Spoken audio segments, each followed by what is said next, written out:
شروع اللہ کے نام سے جو نہایت مہربان اور رحم کرنے والا ہے۔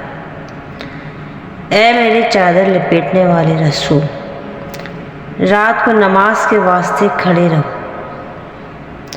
مگر پوری رات نہیں بلکہ تھوڑی رات، آدھی رات یا اس سے بھی کم کر دو یا اس سے بھی کچھ بڑھا دو، اور قرآن کو باقاعدہ ٹھہر ٹھہر کر پڑھا کرو۔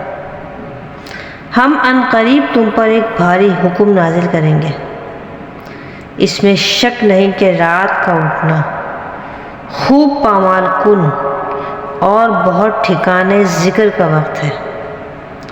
دن کو تو تمہارے اور بہت سے بڑے بڑے اشغال ہیں، تو تم اپنے پروردگار کے نام کا ذکر کرو اور سب سے ہٹ کر اسی کے ہو رہو۔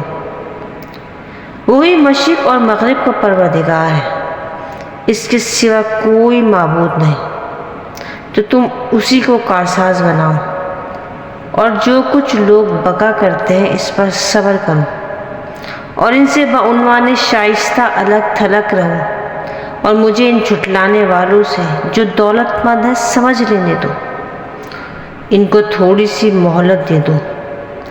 بے شک ہمارے پاس بیڑیاں بھی ہیں اور جلانے والی آگ بھی، اور گلے میں پھنسنے والا کھانا بھی، اور دکھ دینے والا عذاب بھی۔ جس دن زمین اور پہاڑ لرزنے لگیں گے اور پہاڑ ریت کے ٹیلے جیسے بھربھرے ہو جائیں گے۔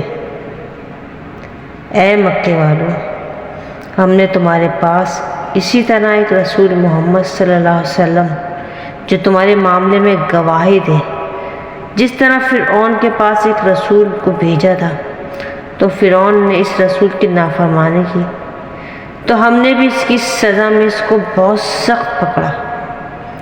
تو اگر تم بھی نہ مانو گے تو اس دن کے عذاب سے کیسے بچو گے جو بچوں کو بوڑھا بنا دے گا، جس دن آسمان پھٹ پڑے گا؟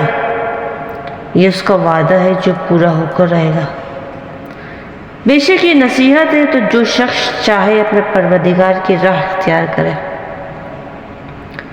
اے رسول، تمہارا پروردگار چاہتا ہے کہ تم اور تمہارے ساتھ کے چند لوگ کبھی 2/3 رات کے قریب اور کبھی آدھی رات اور کبھی تہائی رات نماز میں کھڑے رہتے ہو، اور خدا ہی رات اور دن کا اچھی طرح اندازہ کر سکتا ہے۔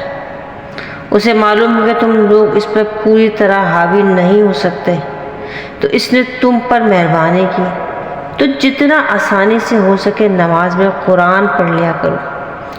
وہ جانتا ہے کہ عنقریب تم میں سے بعض بیمار ہو جائیں گے، اور بعض خدا کے فضل کی تلاش میں روئے زمین پر سفر اختیار کریں گے، اور کچھ خدا کی راہ میں جہاد کریں گے۔